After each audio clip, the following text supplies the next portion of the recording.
ठीक है। तो हम लोग लास्ट क्लास जो पढ़ रहे थे, शायद चार्ज डिस्ट्रीब्यूशन दो अगर हमारे पास स्फेयर्स हैं और उस पर चार्जेस दिए हुए थे, वही चीज निकाले थे हम लोग। तो वहीं से शुरू करते हैं। ठीक है, जैसे कि अगर हमारे पास एक ऐसा एक स्फेयर था और दूसरा स्फेयर ऐसा था। ठीक है, इसका रेडियस आर ए ले रखे थे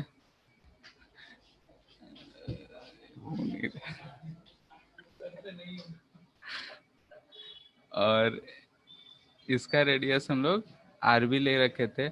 इस पे चार्ज क्यू ए था और इस पे चार्ज क्यू बी था। ठीक है, अगर अब हम लोग इसको एक कनेक्टिंग वायर से कनेक्ट करे थे, कंडक्टिंग वायर से, तो इसका पोटेंशियल फाइनली जो था, यानी कि अगर हम बोले थे भी फाइनल जो रहेगा वो सेम रहेगा। ठीक है, भी फाइनल सेम रहेगा तो हम लोग बोल सकते हैं कि भी ए का जो होगा वो भी बी का बराबर होगा। और भी ए जो हम लोग लिखे थे वो लिखे थे के Q dash A by R A, और ये इक्वल हो गया था के Q B dash by R B. ठीक है, ये चीज हम लोग कर लिए थे और पूरा इसका सिग्मा के फॉर्म में हम लोग लिख लिए थे। यहाँ पे हम, मेरा मकसद है कि क्यू ए और क्यू बी डैश जो है, यानी दोनों पे फाइनली कितना चार्ज होगा ये हमको फाइंड करना है। ठीक है, यानी कि हमको यहाँ पे फाइंड करना है कि ये क्यू ए डैश और क्यू बी डैश जो होगा वो कितना होगा, यही फाइंड करना है। तो हम लोग यहाँ से भी सेम तो लिखे थे, तो इससे हमारा ये इक्वेशन आया था। और अगर हम लोग यहाँ से देखें तो के को हम काट दे रहे हैं, तो यहाँ पे हमारे पास आ जाएगा Q A dash equal to R A by R B into Q B dash. ठीक है, अब एक चीज हम लोग जानते हैं कि फ्रॉम, हम बोल सकते हैं कि फ्रॉम चार्ज कंजर्वेशन, चार्ज वेसन, चार्ज कंजर्वेशन से हम बोल सकते हैं कि इनिशियल चार्ज जो होगा, ठीक है, यानी कि initial charge Q A plus Q B total था, वो final charge Q A dash plus Q B dash के बराबर होगा। ठीक है, तो यहाँ से अगर हम इस इक्वेशन को 1 लेते हैं और इसको हम 2 मान लेते हैं, तो फ्रॉम 1 एंड 2 हम क्या कर सकते हैं, तो हम बोल सकते हैं कि फ्रॉम इक्वेशन 1 एंड 2, 1 एंड 2 से हम क्या कर सकते हैं कि क्यू ए डैश को हम रिप्लेस कर रहे हैं, तो क्यू ए डैश को हम लिख सकते हैं कि R A by R B into Q B dash plus Q B dash equal to Q one plus Q B, Q A plus Q B. तो यहाँ से ध्यान से देखो तो क्यू बी डैश को हम लोग बाहर कॉमन ले सकते हैं। यहाँ से आ गया क्यू बी डैश, तो यहाँ पे आ जाएगा हमारा R A plus R B by R B, हम एलसीएम ले लिए हैं यहाँ पे, और ये इक्वल टू हो जाएगा Q A plus Q B के बराबर। ठीक है, तो यहाँ से हम बोल सकते हैं कि क्यू बी डैश जो आएगा हमारा वो आ जाएगा R B upon R A plus R B into Q one plus Q B. ठीक है, यानी कि इसको अगर हम ऐसे, आज थोड़ा ये दूसरा चीज यूज कर रहे हैं तो थोड़ा टेढ़ा मेढ़ा हो रहा है, ठीक है, उतना हैंडल कर लेना।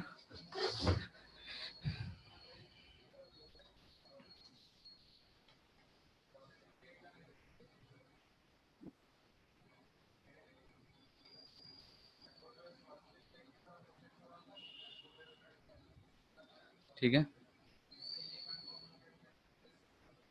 इस सिमिलरली हम बोल सकते हैं, सिमिलरली क्यू ए डैश जो हम लिखेंगे वो क्या लिखेंगे, आर बी की जगह आर ए आ जाएगा, by R A plus R B into Q A plus Q B.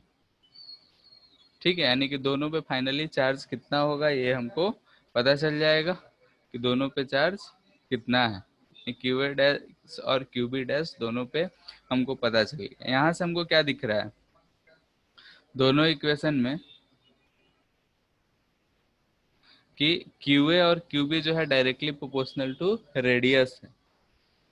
ठीक है, चार्ज डेंसिटी हम लोग फाइंड किए थे, यानी कि हम लोग यहाँ बोल सकते हैं कि सिग्मा जो आया था वो इन्वर्सली प्रोपोर्शनल टू 1/r आया था, लेकिन यहाँ पे Q जो आ रहा है वो डायरेक्टली प्रोपोर्शनल टू रेडियस आ रहा है, यानी जिसका रेडियस ज्यादा उस पे चार्ज ज्यादा। और इसके बारे में हम लोग चार्ज डिस्ट्रीब्यूशन के बारे में हम लोग इस पे चर्चा किए थे कि चार्ज डिस्ट्रीब्यूशन कैसा होगा, क्या हो। ठीक है, तो ये था हमारा कि अगर दो कंडक्टर्स है, एक आर ए रेडियस का एक आर बी रेडियस का। ठीक है, हमारे पास अगर दो कंडक्टर है, एक आर ए रेडियस का है और एक आरबी रेडियस का है, तो जब हम आर ए और आरबी में को एक कनेक्टिंग वायर से कनेक्ट करते हैं, यानी ये कंडक्टिंग वायर है, तो फाइनली जो होगा पोटेंशियल दोनों का सेम होगा। यानी कि हम यहाँ जो लिखे हैं ये दोनों फाइनल पोटेंशियल है। फाइनल पोटेंशियल दोनों पे क्या रहेगा, सेम। और हमको यहाँ से ये चीज़ फाइंड करना था, तो हम पोटेंशियल सेम करके इसको सॉल्व कर लिए, तो क्यू डैश यहाँ से आया। फिर हम जानते हैं कि चार्ज जो होगा कंजर्व होगा, यानी कि इनिशियल चार्ज जो होगा वो फाइनल चार्ज के बराबर होगा। ठीक है, तो यहाँ से हम सॉल्व किए तो हमारे पास आ गया ये दोनों चार्जेस। ठीक है, यानी कि यहाँ से हमारा जो फाइनल चार्ज होगा वो दोनों पे कितना होगा, ये आ गया।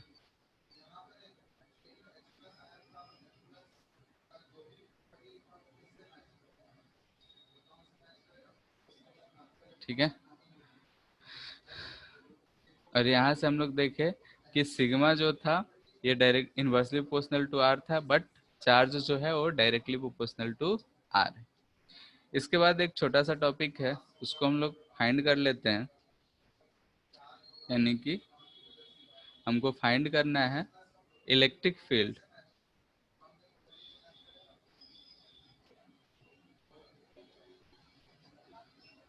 Field due to charge conductor.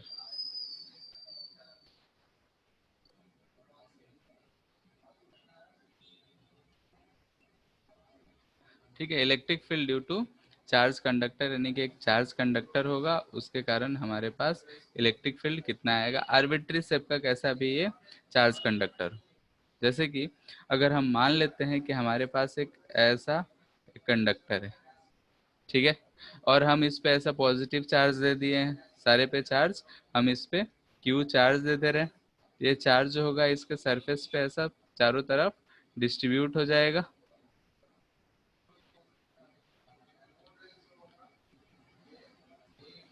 ठीक है, अब अगर हमसे पूछा जाए कि इस पॉइंट पी पे, यानी कि इसके नज़दीक पी पे electric field at point P कितना होगा, ये अगर हमको फाइंड करना है इलेक्ट्रिक फील्ड पॉइंट पी पे, तो हम कैसे फाइंड करेंगे। तो हमारे पास सिंपल सा एक मेथड था ऐसे ऐसे क्वेश्चंस के लिए इलेक्ट्रिक फील्ड फाइंड करने के लिए, गॉस लॉ। तो हम लोग भी यहाँ भी गॉस लॉ ही यूज करेंगे। ठीक है, तो गॉस लॉ यूज करने के लिए हम एक गॉसियन सरफेस बना रहे हैं पॉइंट पी के पास में, जैसे कि यहाँ पे है, तो हम पॉइंट पी को के पास में एक गॉसियन सरफेस ऐसा ड्रॉ कर ले रहे हैं। ठीक है, यहाँ पे ये सरफेस पे इतना एरिया जो होगा कट कर रहा होगा। हम जानते हैं कि कंडक्टर है तो सारा का सारा चार्ज जो होगा वो सरफेस पे ही होगा, अंदर नहीं होगा।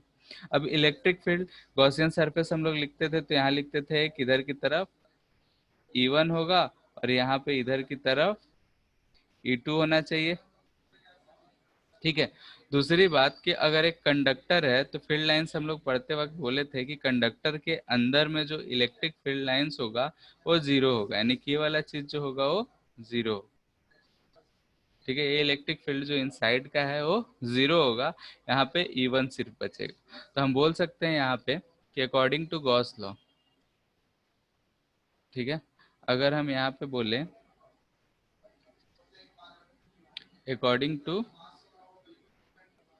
गॉस लॉ, गॉस लॉ से अगर हम बोले तो बोल सकते हैं कि integral of E dot D S जो होता है वो होता है Q enclosed by epsilon naught. ठीक है, यही होता है कि E dot D S equal to Q enclosed by epsilon naught. अब यहाँ जो हमारे पास जो ये सरफेस है ये एक जैसा नहीं है, यानी कि इसका जो रेडियस है वो हर जगह पे बराबर नहीं है। तो यहाँ पे हम लोग एक टर्म यूज करते हैं सिग्मा, जिसको हम बोलते हैं लोकल चार्ज डेंसिटी। ठीक है, लोकल चार्ज डेंसिटी एक सिग्मा है, सरफेस पे है, तो हम लोग सरफेस चार्ज डेंसिटी ही बोलते हैं। ठीक है, लोकल सरफेस चार्ज डेंसिटी यानी कि हर जगह पे इसका डेंसिटी अलग अलग होगा। तो हम यहाँ से इस चीज को पुट करेंगे, तो इस चीज को अगर यूज कर रहे हैं हम, तो हम जानते हैं कि Q को सिग्मा के टर्म में लिख सकते हैं सिग्मा इंटू एरिया। तो यहाँ से हम क्यू इन लिखना चाहेंगे तो आ जाएगा सिग्मा इंटू ये जो हमारा शेडेड एरिया है, ये वाला एरिया, वही चीज। तो अगर हम इस एरिया को, ठीक है, अगर हम इस वाले एरिया को डीए बोले कि ये जो एरिया है डीए है, तो हम लोग गॉस लॉ में यूज कर सकते हैं। और कैसे, तो यहाँ से क्यू इन लिखेंगे तो सिग्मा इंटू, यहाँ पे क्या हो जाएगा सिग्मा इंटू डीए। ठीक है, तो अब इस चीज को हम यहाँ पे गॉस लॉ में यूज करना चाह रहे हैं, तो यहाँ पे क्या यूज करेंगे, integral E dot D S, D S जो आ जाएगा हमारा डी ए ही रहेगा, equal to sigma into D A by epsilon naught. अब ये जो है दोनों आपस में एक ही डायरेक्शन में है, तो यहाँ पे हम लोग इसको ई इंटू डी ए लिख लेते हैं। सिग्मा डी ए, जो भी एरिया है दोनों में सेम ही एरिया ही आएगा, ये एरिया ले चाहे ये एरिया ले बराबर ही आएगा। तो इसको हम ऐसे यूज कर सकते हैं, डी को हटा ही देते हैं। ठीक है,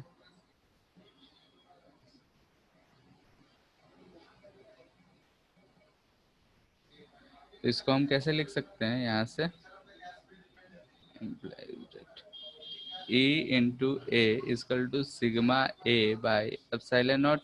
ए से ए गया तो यहाँ पे हमारे पास आ जाएगा E equal to sigma by epsilon naught. ठीक है, यानी किसी भी चार्ज कंडक्टर के कारण अगर हम विसिनिटी में उसके यानी नज़दीक में अगर इलेक्ट्रिक फील्ड फाइंड करते हैं तो ये इतना आता है।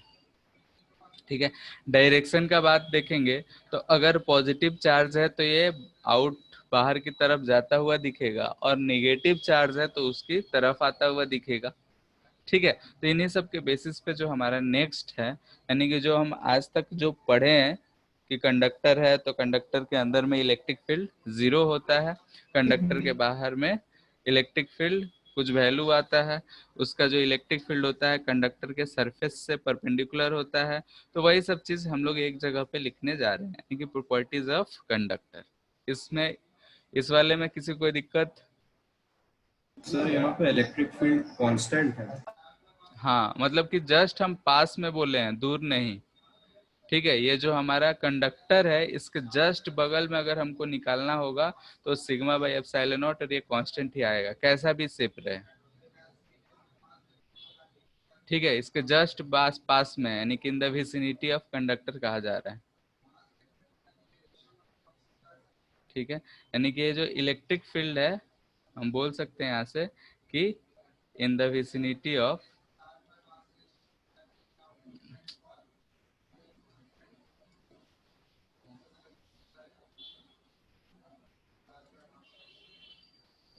ठीक है, in the vicinity of conductor का बात हो रहा है। ठीक है, कंडक्टर के जस्ट बगल में अगर बात करें तो equal to sigma by epsilon naught आएगा। ठीक है, अब अभी तक जितना कुछ भी पढ़े हैं उन्हीं सब का कंक्लूजन, यानी कि कंडक्टर्स के केस में हम यहाँ हेडिंग डाल रहे हैं कि कंडक्टर्स एंड इट्स प्रॉपर्टीज,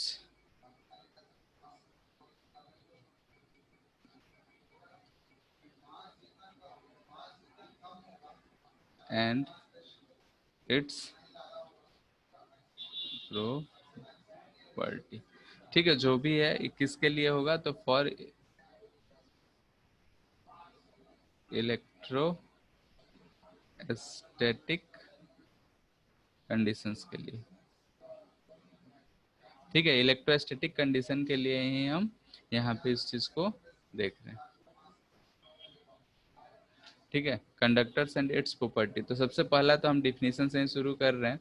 तो पहला जो होगा कंडक्टर का डिफिनीशन, अगर हम लिखना चाहेंगे तो क्या लिखेंगे, तो ये चीज हम लोग पहले से जानते हैं कि कंडक्टर ऐसा मटेरियल जिसमें फ्री इलेक्ट्रॉन्स बहुत ज्यादा हो, या फिर बोलते थे बचपन में पढ़े थे कि कंडक्टर ऐसा मटेरियल है जिसमें जो इलेक्ट्रिक करंट को इजिली अलाउ करता है पास होने के लिए, वैसे मटेरियल्स को हम लोग कंडक्टर बोलते हैं। लेकिन हम लोग जिसमें शुरू किए थे तो फ्री इलेक्ट्रॉन्स के टर्म में बात किए थे। फ्री इलेक्ट्रॉन्स के टर्म में अगर हम देखें तो फ्री इलेक्ट्रॉन्स जिसमें सबसे ज्यादा होते हैं, लूजली बाउंड होते हैं, उसी को क्या बोले थे हम लोग, कंडक्टर। तो हम लोग उसी के टर्म में लिख रहे हैं कंडक्टर्स, यानी कि it are material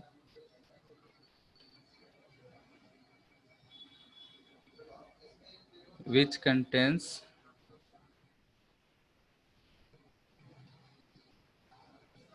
large amount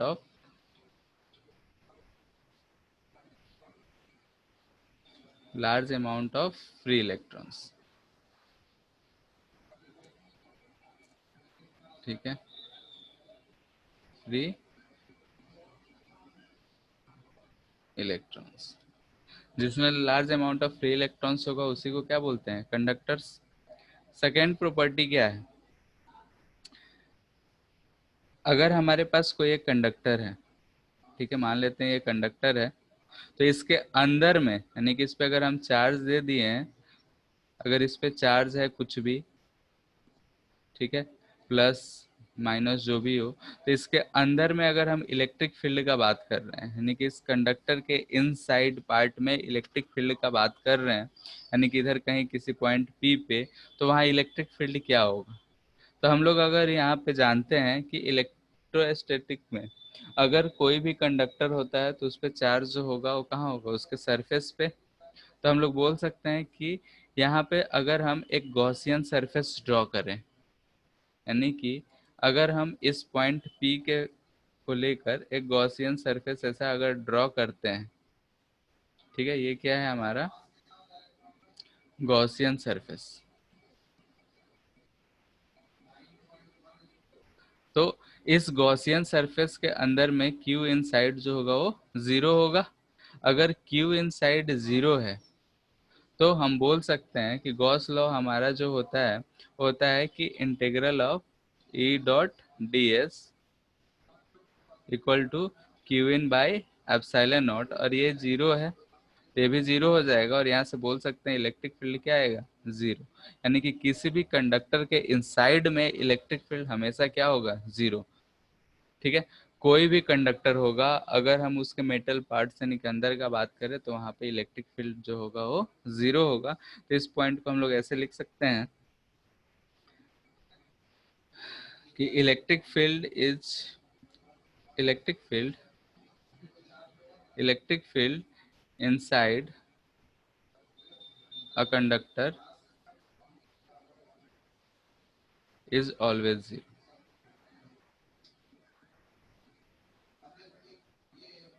ठीक है, अगर कोई भी मेटल पार्ट है उसके अंदर में इलेक्ट्रिक फील्ड का बात करते हैं तो हमेशा जीरो आता है। ये सारे चीज जो भी हम लोग यहाँ लिख रहे हैं ये एक एक करके हम लोग के पहले आ चुका है, जब भी हम इलेक्ट्रिक फील्ड फाइंड कर रहे थे, पोटेंशियल फाइंड कर रहे थे, तब सारा कुछ आया हुआ है। इसी चीज को हम लोग एक जगह पे लिख रहे हैं। ये जो थर्ड पॉइंट होगा,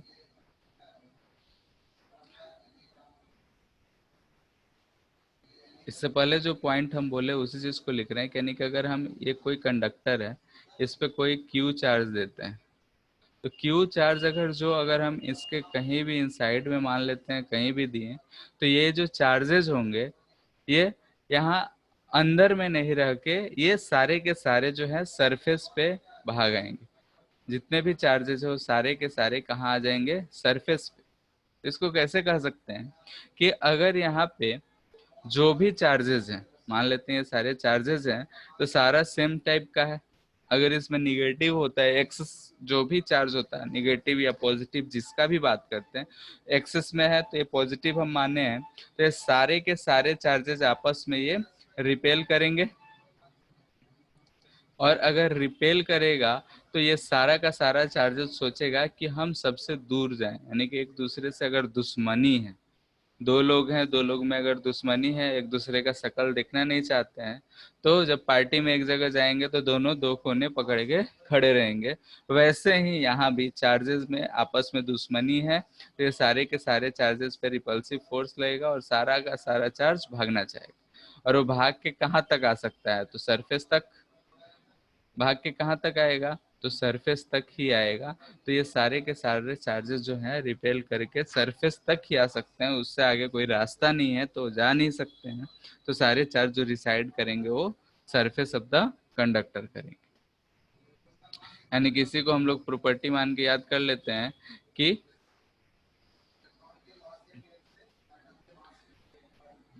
access charge given to the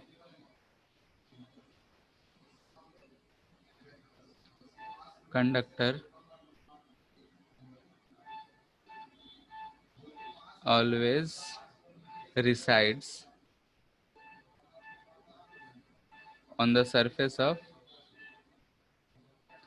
outer surface पे ही आता है, तो आउटर सरफेस ऑफ कंडक्टर। ठीक है, यानी कि जो एक्सेस चार्ज हम दिए हैं वो सारा का सारा कहाँ रहेगा, तो outer surface of the conductor रहेगा। यानी कि पहला प्रॉपर्टी तो हम लोग डेफिनेशन लिखे, सेकंड ये है कि कंडक्टर के इनसाइड में इलेक्ट्रिक फील्ड जीरो रहेगा।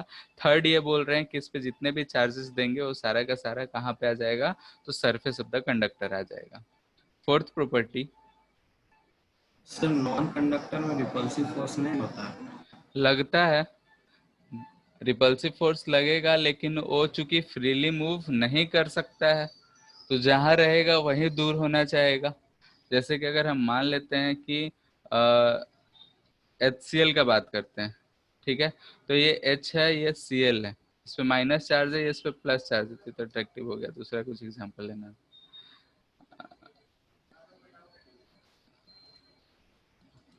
अगर मान लेते हैं कि हम ये तो HCl आयन होता है ना,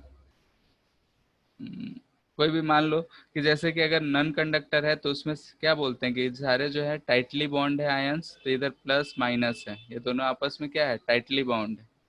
मान लेते हैं इसके आप पास में एक और प्लस माइनस है, तो क्या होगा, ये प्लस इस प्लस से रिपेल करेगा और दोनों जो होगा आपस में दूरी बनाएगा। यानी ऐसा अगर डाइपोल है, दूसरा ऐसा डाइपोल है, तो ये जो है प्लस है, ये भी प्लस है, तो ये दोनों क्या करेगा, एक दूसरे से दूर की ओर भागेगा। यानी कि ये खुद को अरेंज कर सकता है, तो ये प्लस इधर आ जाएगा, ये माइनस इधर, और ये प्लस इधर रहेगा, इस दोनों के अट्रैक्टिव के, और ये खुद को एक ही जगह पे रिपेल करेगा, ना कि सरफेस तक चला जाएगा, क्योंकि इसमें जो फ्री इलेक्ट्रॉन्स होते हैं वो नहीं होते हैं।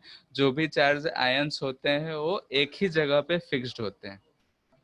और यहाँ पे है कि ये जो है चार्जेस हैं, यानी कि एक तरह से हम लोग इलेक्ट्रॉन के टर्म में ही बात करें, तो यहाँ पे एक्सेस ऑफ इलेक्ट्रॉन होगा या डिफिशियंसी ऑफ इलेक्ट्रॉन होगा, उसी के कारण पॉजिटिव और निगेटिव आता है, और फ्री इलेक्ट्रॉन्स मूव कर सकते हैं, तो इसलिए इसमें सरफेस पे आ जाएंगे। लेकिन इंसुलेटर्स के केस में वो अपने जगह पे ही रिपेल करके दूरी बनाएंगे, ना कि वो सरफेस तक पहुंच पाएंगे, जिसको हम लोग आगे डाइलेक्ट्रिक का प्रॉपर्टीज जब पढ़ेंगे डाइलेक्ट्रिक के बारे में, तो वहां पे समझेंगे कैसे क्या खुद को अरेंज करते हैं। ठीक है, जब डाइलेक्ट्रिक पढ़ेंगे तो डाइलेक्ट्रिक इंसुलेटर्स को ही बोलते हैं, तो वहां पे कैसे चेंज होता है उस चीज को देखेंगे। मोस्ट प्रोबेबली एक दो लेक्चर के बाद आ ही जाएगा। फोर्थ है कि अगर हमारे पास कोई कंडक्टर है, ठीक है, इस पे चार्जेस है तो जो इलेक्ट्रिक फील्ड इसमें से इमर्ज हो रहा होगा, पॉजिटिव चार्ज है तो इलेक्ट्रिक फील्ड इमर्ज होगा, निगेटिव चार्ज रहेगा तो इलेक्ट्रिक फील्ड इस पे टर्मिनेट होगा। तो इलेक्ट्रिक फील्ड लाइंस जो है, यानी कि इलेक्ट्रिक फील्ड जो होगा इस सरफेस से हमेशा क्या होगा कि जहां से भी निकलेगा, ठीक है, किसी भी पॉइंट से अगर ये इलेक्ट्रिक फील्ड लाइंस जो निकल रहा है वो हमेशा इस सरफेस से क्या बनाएगा, परपेंडिकुलर ही रहेगा। ठीक है, कहीं से भी निकालें इस सरफेस से क्या रहेगा, हमेशा परपेंडिकुलर ही रहेगा। ये सब इलेक्ट्रिक फील्ड लाइन होगा, जहां भी सरफेस पे निकालेंगे वहां पे वो परपेंडिकुलर ही इमर्ज होगा या फिर टर्मिनेट होगा। निगेटिव चार्ज रहेगा तो उस पर जाके टर्मिनेट होगा, और पॉजिटिव चार्ज रहेगा तो वहां से इमर्ज करेगा। और अंदर में जो इलेक्ट्रिक फील्ड होगा, यानी कि अंदर में जो इलेक्ट्रिक फील्ड होगा वो जीरो होगा, तो यहाँ फील्ड लाइंस नहीं मौजूद होंगे। यानी कि किसी भी कंडक्टर में इनसाइड में इलेक्ट्रिक फील्ड जीरो है तो फील्ड लाइंस नहीं होंगे, और जो भी फील्ड लाइंस कंडक्टर से निकल रहा होगा परपेंडिकुलर टू द सरफेस होगा हमेशा। ठीक है, या तो उससे इमर्ज करे या फिर टर्मिनेट करे। ये बात क्लियर है? तो इस चीज को हम लोग लिख लेते हैं, क्यों अभी रीजन हम बताएंगे, पहले लिख लेते हैं। Electric field lines always emerges, या फिर हम निगेटिव चार्ज रहता तो टर्मिनेट्स बोल सकते थे, normally to the surface, surface of conductor, यानी कंडक्टर का जो सरफेस है उससे हमेशा ये नॉर्मल ही इमर्ज करेगा। स्कूल एग्जाम में इसका रीजन बोला जाता है कि क्यों भाई, तो उसके लिए हाइपोथेटिकल है क्या, तो मान लेते हैं कि हमारे पास कंडक्टर है, ठीक है, हम रीजन दे रहे हैं यहाँ पे कि क्यों ऐसा मानते हैं। तो हाइपोथेटिकल है, हम मान लिए कि ये जो हमारा सरफेस है, ठीक है, ये जो सरफेस है यहाँ इलेक्ट्रिक फील्ड जो है वो नॉर्मल नहीं है। मतलब कि अगर हम इस पॉइंट पे मान लेते हैं कि ऐसा हमारे पास ये सरफेस पे एक टेंजेंट होगा, यहाँ से जो इलेक्ट्रिक फील्ड लाइन से इधर की तरफ है, और ये इस सरफेस से एंगल 90 ना बना के कोई एंगल थीटा बना रहा है। ठीक है, तो यहाँ से क्या होगा कि एक इलेक्ट्रिक फील्ड लाइंस इधर की तरफ जाएगा ई साइन थीटा, और एक इसका कंपोनेंट जो होगा इसके अलोंग होगा, टेंजेंट के अलोंग, जो हम बोल रहे हैं ई कॉस थीटा। यानी कि ये जो लाइन है ये E perpendicular to the surface है, और ये जो है ये पैरेलल टू द सरफेस। ठीक है, यानी कि अगर हम ये जो बोल रहे हैं कि ई किसी एंगल थीटा पे है तो हम इसको बोल रहे हैं कि लेट से, ठीक है, यानी कि एक्चुअली में नहीं है, बस हम इसको मान रहे हैं कि ऐसा है।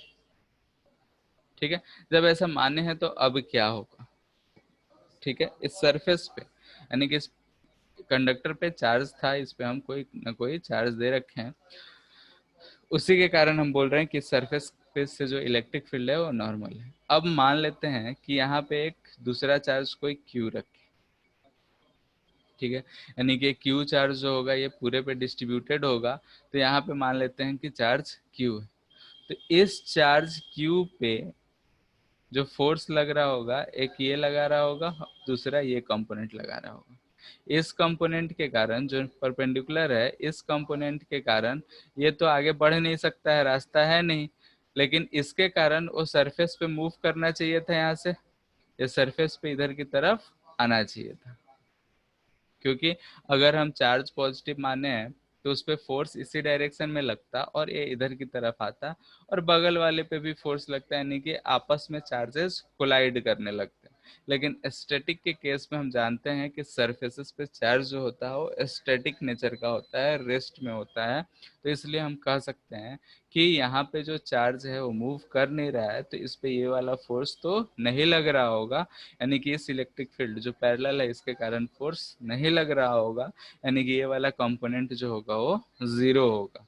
अगर ये कंपोनेंट पैरेलल कंपोनेंट जीरो है, यानी कि जो भी इलेक्ट्रिक फील्ड होगा वो कैसा होगा, तो परपेंडिकुलर टू द सरफेस होगा। तो इसको हाइपोथेटिकल प्रूफ बोलते हैं। मैथ्स में पढ़े होगे कि लेट के सेटिस्फाई कर रहा है, के प्लस ए सेटिस्फाई कर रहा है, तो सही है। तो वैसे ही यहाँ पे हम मान रहे हैं कि इलेक्ट्रिक फील्ड अगर नॉर्मल नहीं है, किसी एंगल थीटा पे है, तो उसके दो दो कंपोनेंट्स हो गए, एक पैरेलल टू द सरफेस, एक परपेंडिकुलर टू द सरफेस। और पैरेलल टू द सरफेस जो है उस चार्ज को इस सरफेस पे मूव करा सकता है, लेकिन ऐसा होता नहीं है। अगर ऐसा होता नहीं है, यानी कि चार्ज मूव नहीं करता है, तो हम कह सकते हैं कि ये जो पैरेलल कंपोनेंट है इलेक्ट्रिक फील्ड का वो जीरो होगा। यानी कि अगर इलेक्ट्रिक फील्ड का पैरेलल कंपोनेंट जीरो, यानी कि सिर्फ कौन सा बच रहा है, परपेंडिकुलर, तो इससे हम कह सकते हैं कि इलेक्ट्रिक फील्ड हमेशा जो होता है सरफेस के परपेंडिकुलर होता है। ये बात क्लियर है? इसको लिख लेते हैं। बोले लिखोगे कि लिख दें?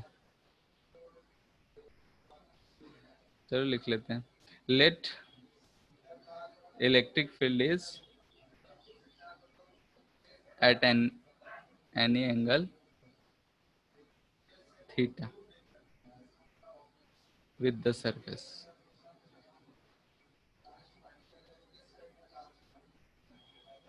ठीक है, then it will have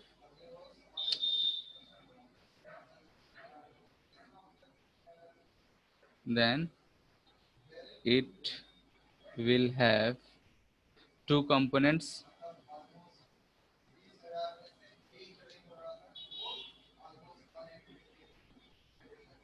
one parallel to the surface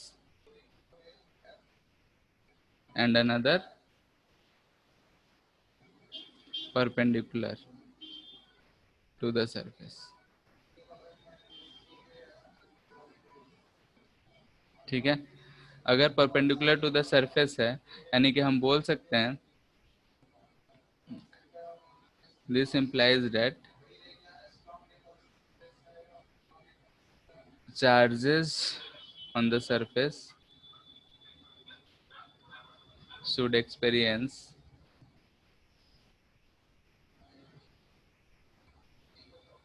force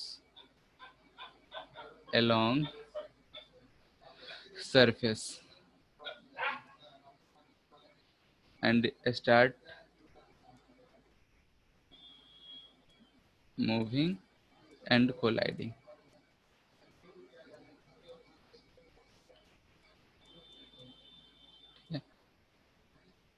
which is not possible in electrostatic। Electrostatic में पॉसिबल नहीं है, तो हम लोग यहाँ से बोल सकते हैं इम्प्लाइज डेट ई पैरेलल जो होगा वो जीरो होगा। अगर ई पैरेलल जीरो होगा तो ओनली क्या होगा, only E perpendicular will exist. ठीक है, ये पैरेलल अगर जीरो हो गया तो सिर्फ इलेक्ट्रिक फील्ड का कौन सा कंपोनेंट बचा, परपेंडिकुलर कंपोनेंट। यानी किसी भी सरफेस पे जो इलेक्ट्रिक फील्ड लाइंस होंगे, यानी इलेक्ट्रिक फील्ड जो होगा वो परपेंडिकुलर टू द सरफेस होगा, पैरेलल होगा वो जीरो। इस बात में किसी कोई दिक्कत? सर अगर कंडक्टर के विसिनिटी में कोई एक चार्ज लेता है तो भी उसके मटेरियल में इलेक्ट्रिक फील्ड जीरो रहेगा? हाँ, अंदर में जीरो होगा। ठीक है, उन चीज को आगे देखेंगे हम लोग सरफेस चार्ज डिस्ट्रीब्यूशन में, कैविटी के बारे में जब पढ़ेंगे तो वहाँ पे कैविटी के अंदर चार्ज रहेगा तो कैसे चेंज होगा, कैविटी के बाहर चार्ज रहेगा तो क्या क्या इफेक्ट होगा। ठीक है, उन सब चीज के बारे में हम लोग डिस्कस करेंगे। और सॉल्व भी करेंगे इलेक्ट्रिक फील्ड, इलेक्ट्रिक पोटेंशियल। अगर हम किसी भी कंडक्टर के बाहर में चार्ज रखें, कंडक्टर पे चार्ज नहीं रखे हैं, तो कंडक्टर पे कितना पोटेंशियल होगा, इलेक्ट्रिक फील्ड कैसे होगा, यानी कि इंडक्शन के कारण जो भी होगा वो सारी चीजें हम लोग आगे अभी डिस्कस करने वाले हैं। कंडक्टर में कोई कैविटी होगा तो कैसे क्या चेंजेस होंगे, उन सब चीज के बारे में। ठीक है, फिर अगर किसी कंडक्टर पे चार्ज दिए हैं तो इलेक्ट्रिक प्रेशर लग रहा होगा, वो प्रेशर कितना होगा, फोर्सेस अगर दो हेमिस्फेयर रखेंगे तो फोर्सेस कितना लग रहे होंगे, वो सारी चीजें धीरे धीरे करके आएंगी। अभी सिंपली हम लोग वही चीज पढ़ रहे हैं जो पहले डिस्कस कर चुके हैं। ठीक है, ये थर्ड पॉइंट था या फोर्थ? ठीक है, जैसे कंडक्टर के बाहर अगर चार्ज रखते हैं तब भी अंदर में इलेक्ट्रिक फील्ड जीरो ही होगा। और वो क्यों होगा तो आगे हम लोग देखेंगे। और थोड़ा सा हिंट के लिए देख सकते हो कि अगर मान लेते हैं कि एक कंडक्टर है, यहाँ पे चार्ज रखे हैं, प्लस चार्ज है तो इधर की तरफ माइनस चार्ज इंड्यूस होगा, इधर की तरफ प्लस चार्ज इंड्यूस होगा। ठीक है, और सरफेस पे ऐसे चार्जेस इंड्यूस होंगे। और अंदर में अगर इलेक्ट्रिक फील्ड का बात करेंगे तो यहाँ फिर से गॉसियन सरफेस मानोगे तो अंदर में कोई चार्ज नहीं है तो इलेक्ट्रिक फील्ड जीरो ही आएगा। इसके कारण जो भी इलेक्ट्रिक फील्ड यहाँ कैलकुलेट करेंगे इन सब चार्जेस के कारण वो नलीफाई हो जाएगा। ठीक है, तो उन सब चीज के बारे में हम लोग करेंगे आगे डिस्कस कि इंड्यूस चार्ज के कारण इलेक्ट्रिक फील्ड कितना होगा और पोटेंशियल कितना होगा। कौन सा पॉइंट था? नेक्स्ट है हमारा फिफ्थ। अगर हमारे पास एक कोई कंडक्टर है, ठीक है, फिर से इस पे हम चार्ज दे रखे हैं। ठीक है, इस कंडक्टर पे हम चार्ज दे रखे हैं तो इसका जो सरफेस होगा, ये चीज हम जान गए हैं कि इलेक्ट्रिक फील्ड जो होगा इस सरफेस से हमेशा क्या होगा, परपेंडिकुलर होगा। एक चीज हम लोग पढ़े पढ़े थे, इक्विपोटेंशियल सरफेस। ठीक है, इक्विपोटेंशियल सरफेस का भी प्रॉपर्टी ये था कि उसके सरफेस से इलेक्ट्रिक फील्ड जो होगा वो हमेशा परपेंडिकुलर होगा। ठीक है, तो यहाँ से हम बोल सकते हैं कि कंडक्टर का सरफेस जो होगा हमेशा इक्विपोटेंशियल सरफेस होगा, यानी कि सरफेस ऑफ कंडक्टर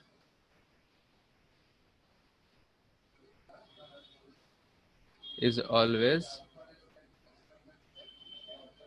इक्विपोटेंशियल।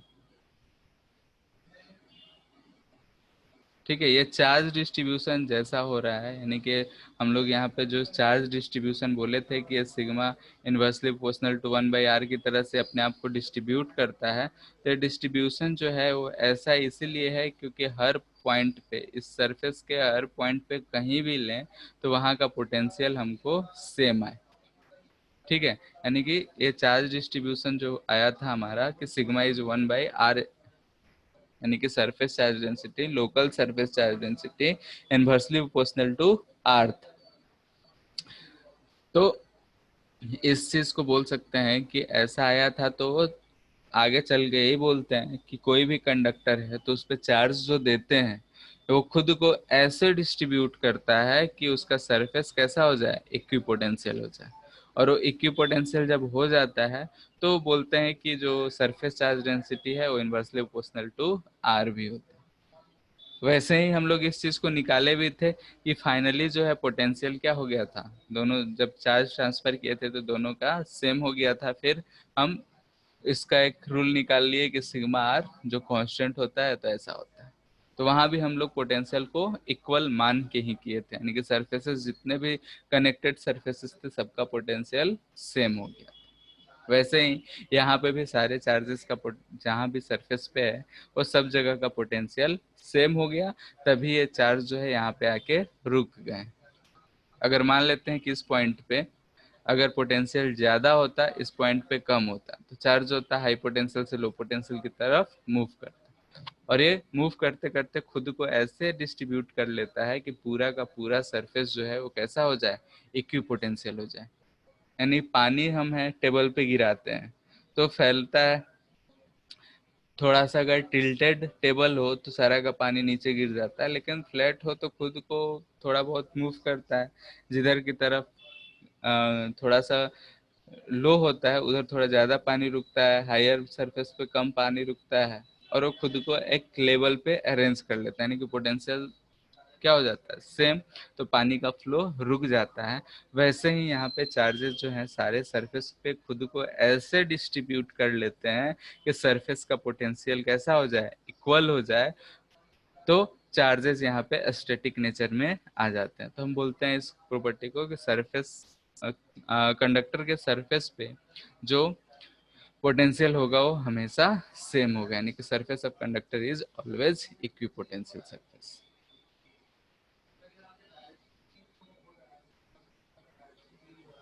ये बात क्लियर है? ठीक है। फिर नेक्स्ट है सिक्स्थ।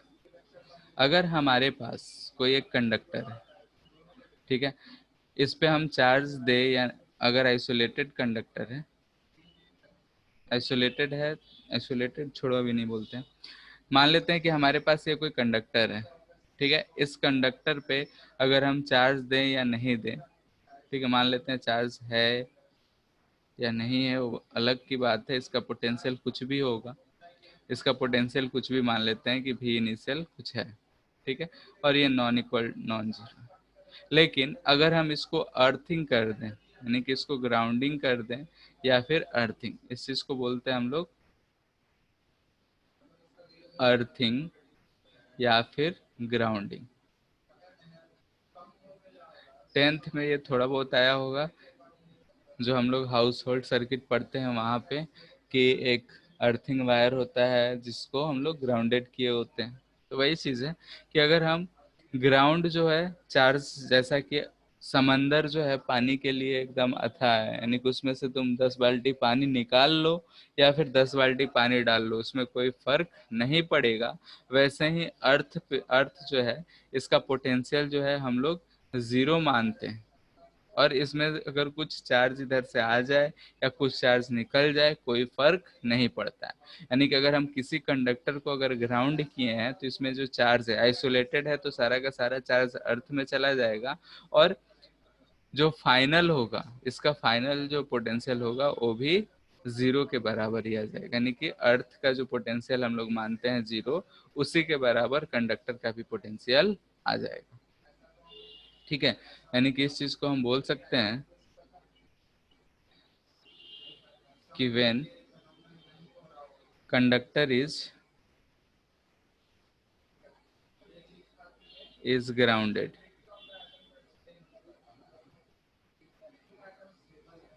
ठीक है, then its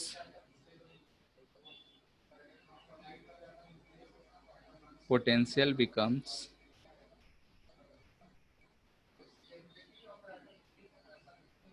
जीरो। ठीक है, किसी भी कंडक्टर को अगर हम ग्राउंड किए हैं तो उसके सरफेस का जो भी पोटेंशियल होगा वो जहां भी कनेक्ट किया होगा वहां पर का पोटेंशियल जीरो हो जाएगा। ठीक है, ये बात ध्यान रखना है कि पोटेंशियल जीरो कह रहे हैं, बहुत जगह ऐसे केसेस आएंगे कि चार्ज भी जीरो हो जाएगा, और बहुत जगह ऐसे केसेस आएंगे कि चार्ज जीरो नहीं होगा। तो हम चार्ज के बारे में कमेंट नहीं कर रहे हैं, लेकिन पोटेंशियल जो है जीरो हो जाएगा। हाँ, अगर एक कोई आइसोलेटेड कंडक्टर है, आइसोलेटेड करने का मतलब सिंगल सिर्फ एक कंडक्टर है उस पर चार्ज दिए हैं, उसको ग्राउंड करेंगे तो चार्ज जीरो हो जाएगा। लेकिन 2-3 कंडक्टर्स रखे हुए हैं और एक को ग्राउंड कर रहे हैं तब चार्ज जीरो हो, ऐसा नहीं कर सकते।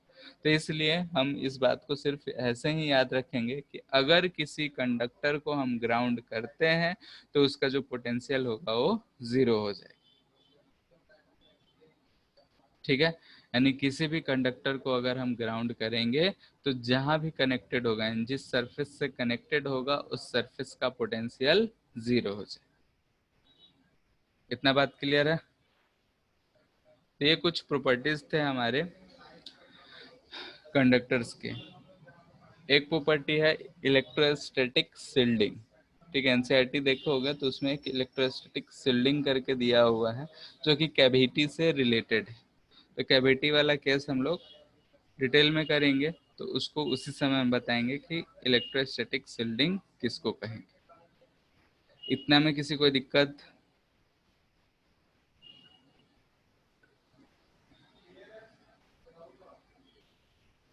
बोलो। सर वो जो पॉइंट लिए थे वो बगल में क्यों लिए थे, दूर पे नहीं लिए थे? कौन सा? वो जो रैंडम कंडक्टर में बताए थे ना। हाँ, विसिनिटी में इसलिए किए थे क्योंकि जब हम दूर जाएंगे तो जो है सारे पॉइंट चार्जेस है, जो भी चार्ज डिस्ट्रीब्यूशन था हमारा, वो सबके कारण कुछ ना कुछ इफेक्ट आता। ठीक है, और वहां पे कैलकुलेट करना कर पाना हमारे लिए मुश्किल हो जाता है। ठीक है, नहीं कोई भी आर्बिट्री शेप का कंडक्टर रहता तो उसके लिए इलेक्ट्रिक फील्ड अगर दूर पोजीशन पे हम करेंगे तो हमारे लिए मुश्किल हो जाता। हाँ, अगर वो बहुत दूर करते तो उसको पॉइंट चार्ज मान के कर लेते हैं, KQ/R² आता। लेकिन मतलब सफिशियंट डिस्टेंस पे अगर लेते हैं तो मुश्किल होता है, वो कैलकुलेशन करना थोड़ा मुश्किल होता है।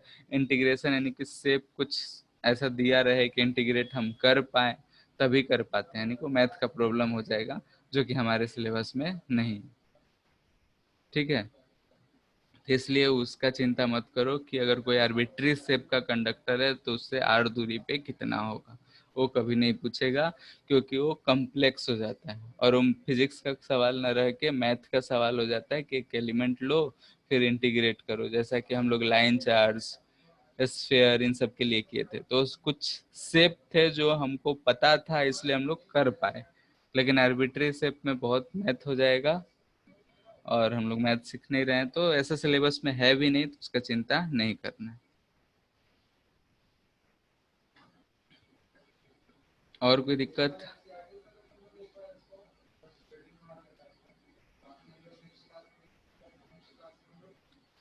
बोलो।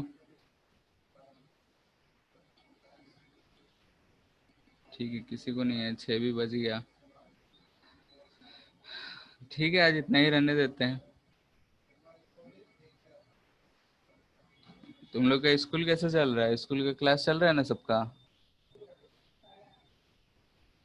नहीं करता है सर। Yes sir.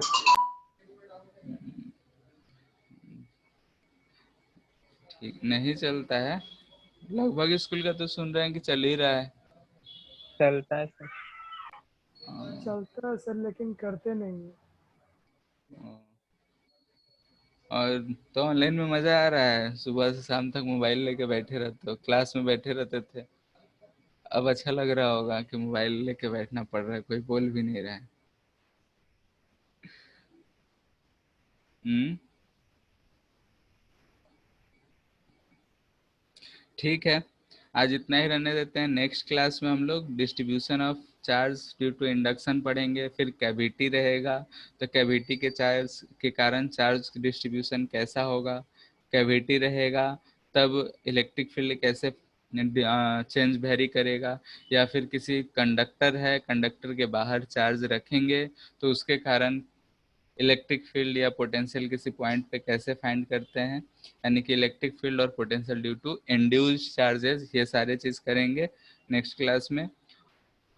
ठीक है, नेक्स्ट क्लास में ये हो जाना चाहिए, और इसके बाद थोड़ा बहुत चार्ज डिस्ट्रीब्यूशन अर्थिंग के कारण, अगर मान लेते हैं कि ऐसा सरफेसेस दे रखा है, ठीक है, ऐसा सरफेस, इस पे चार्ज Q1 Q2 और इधर अर्थिंग कर दिए, तब कैसे चार्ज डिस्ट्रीब्यूशन होगा, ऐसा कर दिए इसको अर्थिंग कर दिए तब चार्ज डिस्ट्रीब्यूशन कैसा होगा, वो सब चीज़ पे चर्चा करेंगे।